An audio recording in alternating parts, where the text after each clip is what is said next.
The Littlest Library by Poppy Alexander, read by Karen Cass. Chapter 1. You're free. That's one way of looking at it. Oh, come on, said Hannah. You were buried alive in that place. How long's it been? 10 years? 11, since we both graduated. And I was very lucky to get that job. But ask yourself, honestly, will you keep in touch with any of them? Jess sighed.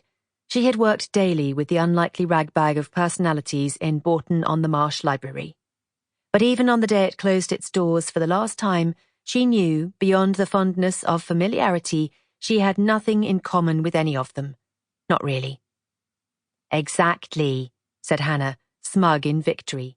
You've lost nothing. What? I've lost my job. Sure, but it's just a job, and a boring one at that, and it's not like you've... Hannah faltered. It's not like I've got anyone to support. Jess finished for her. It was true, she didn't, not anymore. It had been a year of crushing losses, as her friend knew better than anyone.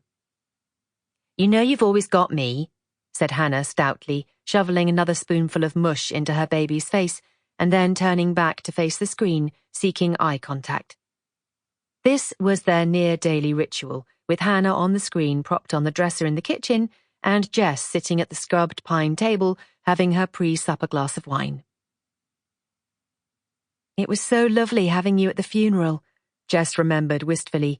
Such an amazing surprise. Where did you think I'd be? I thought you'd be 11,000 miles away, seeing as you are. Thank God for airlines and the internet, said Hannah, raising her mug of coffee in acknowledgement of Jess raising her glass.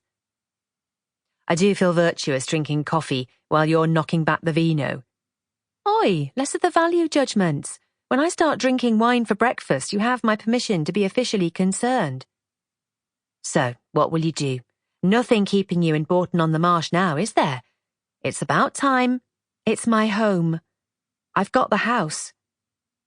It's time to move on, said Hannah resolutely. What would Mimi say? Home is where you lay your hat. She always wanted you to go off and explore the world. Now's the time. Pastures new, agreed Jess doubtfully. That's what she used to say. Exactly. Pastures new.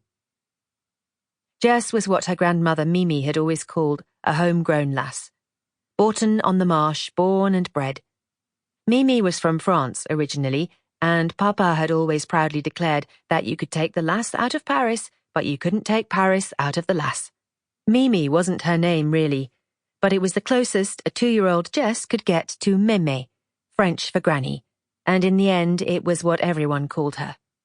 Mimi had settled in the UK without a backward glance after falling in love with Papa all those years ago. Her grasp of English became near perfect, and her French accent almost consumed by flat Middle England vowels.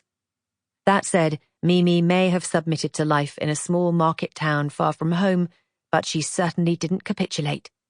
Her sometimes humdrum life was enlivened, as were the lives of all around her, by her relentlessly Parisian attitude. No outfit was complete without a jaunty scarf. No supper, however light and casual, was presented without a single bloom in a slim vase and a glass of good red wine.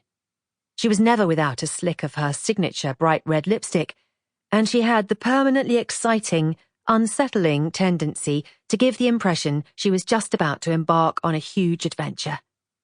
Jess's life, on the other hand, with one huge exception, had followed a preordained path from local school to local college to local university, and then, straight from there, to a local job in the local library. All safe, safe, safe. God, she was boring. Predictable. As usual, Jess and Mimi did everything they could to avoid dangerous introspection over that point in her life. The event, just before her 4th birthday, which was so terrible it still had the power, nearly 30 years on, to stop a conversation in its tracks. This was why none of her colleagues in the library had known. She had barely any memory of her parents now, relying instead on the stories Mimi told her throughout her childhood. These stories were never about the car crash, of course. Instead, they Sample complete. Ready to continue?